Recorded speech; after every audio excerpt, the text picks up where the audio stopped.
अब के हुन्छ त्यसको अनुहारमा भन्ने सोचेर बोल्नुपर्छ त्यो ठाउँमा त्यो ठाउँमा बुझ्नुभयो नि देवरमा बोल्दा पनि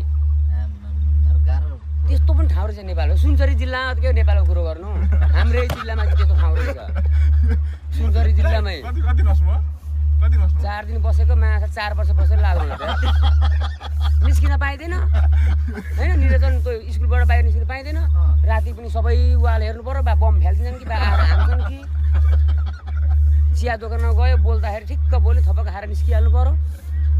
बेलुका त झन् हिँड्नै पाइँदैन सशस्त्र आर्मीहरू ससुर आर्मी पनि थिए नि भएर के गर्नु त्यस्तो हाम्रो गाउँमा गस्ती हिँड्नु भएन नि राति हिँड्यो नि कस्तो पनि कामले हो एकपल्ट लफडा पनि भइहाल्यो है परिहाल्यो हाना एसपी साहबलाई त ढकल्दा बाहिर बल खेला थालिदिई त हाले अनि तुरन्त फोन गरेर ससुर आएर छिल्लीबिली पार्दैन मान्छेले गुड्डुड आयो कि त्यत्तिकै नि खोजेर झगडा गर्ने क्या त दङ्गा मचाउनु खोजेको नि त्यसमा रोलै त्यस्तो क्या ठाउँ